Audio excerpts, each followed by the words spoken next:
So in this video, I wanted to spend a few minutes talking about this retractable pen. It's called the Linc Majesta Zenith.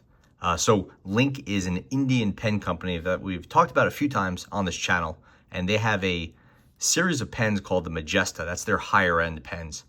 And then this model specifically is the Zenith, or maybe the Zenith, depending on where you come from and how you want to say that. Usually when we talk about Indian pens, it's like pens from or manufactured in India for the Indian market. They are relatively affordable pens. They're usually all plastic, and they're quite affordable, quite cheap by, say, US or European standards. But with the Majesta line, we have what I would consider to be an executive style pen. That's basically when you're moving from a current model up to a higher end version of that same model. So this one is essentially it has the metal front grip, that knurled grip, and some other metal components. It's basically an upgrade from some of the other pens in the Linc line. The Majesta, maybe it's not, the Majesta Zenith, I guess, is maybe not a true executive because I don't believe there's a non-Majesta Zenith. I thought it was cool to find some higher end Indian pens, and in retractables and ballpoints and stuff like that. I don't mean fancy fountain pens, which I know exist, but you just don't see these pens making their way to the US market very often. So it's pretty cool for me to land on this one. So what's the deal with the Linc Majesta Zenith? Basically, you have a nice knurled grip here. That's probably aluminum, I guess. This looks metallic, the body, but it's actually plastic. The clip, they definitely cheaped out on. You can very clearly see that it's plastic, which it has a different sort of look than the rest of the pen. Also, there's a seam right in the middle. Usually it'd be nice to see that seam on the underside, but anytime you see a seam like that, it's definitely gonna be plastic. This clip is kind of weak.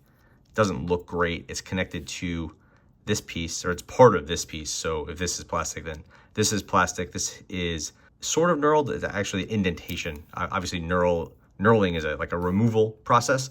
So the little pyramids of the knurling are exposed, whereas here it's sort of like reverse of that. And then the button here is also plastic. Has a pretty nice click to it, but we'll get to the click in a second, which it's a little bit modified from how I originally got the pen. Overall, it has a pretty good weight to it. It's not super heavy, but when you pick it up, you could feel some quality there. So it's a really nice change of pace from a standard Linc or Hauser or some of these other pens that we've been playing with from the Indian market. Let me look at the materials here. Here is the stock refill. It's called the Majesta refill. It uses German ink technology. I'm not really sure what that means. This is a ballpoint refill. So we'll talk about this in a second once we look at the refill I have in here.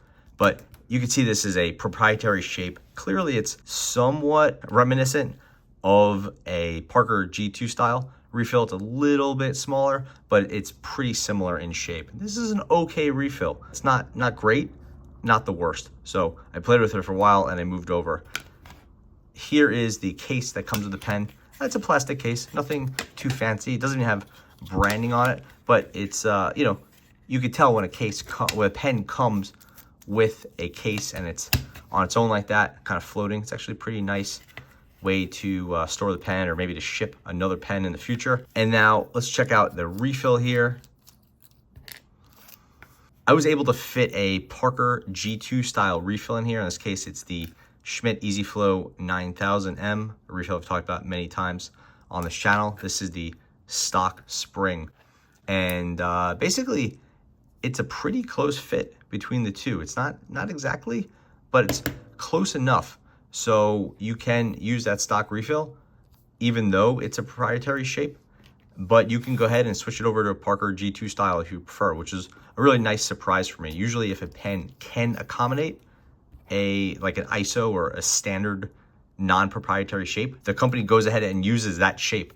That's one of the nice things about this being a universal standard, is that there's many options from very, very affordable to much more expensive that you can go with this. And many companies find that you could buy a refill that fits in your pen in a standard shape cheaper than you can go ahead and make a proprietary one. But I guess Linc either has the technology to make their own refills, or found ones that were cheaper, or maybe found ones they like more. Hard to say. Let's check out that refill real quick. Here's the click with the standard refill in there. A little bit less firm, but not bad.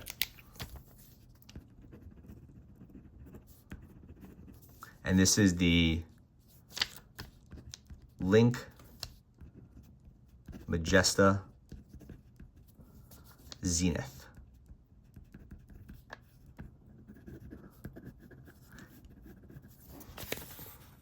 Has nice saturation, has a little bit of drag to it, kind of a, not quite an old school ballpoint feel, but definitely doesn't have the glide of some of the newer, more modern refills we typically use on this channel, kind of like a Jetstream or something like that, but totally fine. And maybe not quite as good as like the Hauser, which is that Indian refill that I really like, that we talk about fairly regularly when we're talking about Indian pens, but totally more than adequate and in keeping with a higher end pen like this. Again, higher end is relative.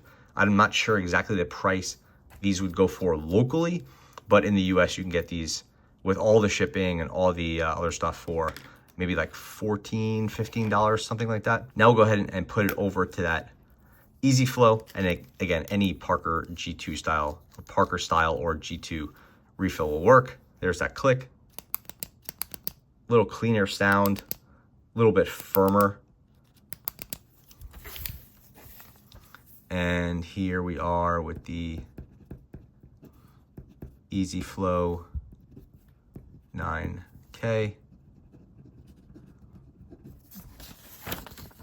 A little bit smoother, a little bit lighter color to it. Do the Easy Flow on top of that line. You can see it's a little bit brighter of a blue, a little bit broader of a line.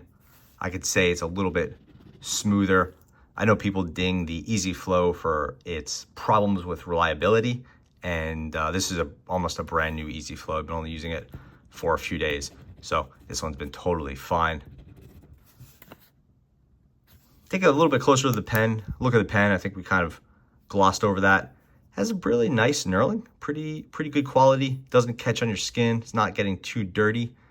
Then we have this plastic body here. It's actually a pretty good match between the two. Pretty happy with that. And then between the two is this weird sort of silver seam. I'm not really sure why that has to be there. I always want to unscrew the pen at the seam, but I think it's glued or epoxied there. And for me, it's kind of ugly. I wish they had just went straight from the blue to the blue. Would have looked much nicer, but instead it has that little silver band there. You can't really feel it, which is nice. And there's almost no step here from, maybe a tiny little step from the black to the knurling, which is quite well done. And this piece, it is plastic. This would have been a nice chance to put some metal hardware here that would have really upgraded the pen. Instead, it's just kind of this junky plastic. It's totally functional, and there's not much tip wobble, but it would have been a lot nicer to see this as a metal piece. And just quickly on the clip, it's not great. I feel like this one is going to be the first thing to break, and then the pen is out and this piece doesn't come off. So kind of a bummer to me that you would get this far with actually what's a pretty nice pen and then really disappoint with the clip. But yeah, that's the Linc Majesta Zenith. I know Linc makes many pens for that Indian market, and you could find a bunch of them here in the US. But the Majesta line, their higher end lines, have been pretty cool for me. And I was just happy to find they exist. And then I tracked one down, which actually wasn't easy, and I bought it. And then this Zenith seems like the nicest of the bunch. With the name Zenith, maybe it's the top of, it's the tippity top of all the pens Linc makes. I don't think that's true, but the name would suggest that it is. So it's probably a good starting point as we kind of explore some higher end pens from that Indian market. So yeah, pretty nice pen, and I'm happy to have bought it and been having a lot of fun playing with it, and have pretty good refill here, as well as this is the first Indian pen I found that has a kind of refill swappability with that Parker G2. So been a lot of fun playing with this one. Thanks for watching.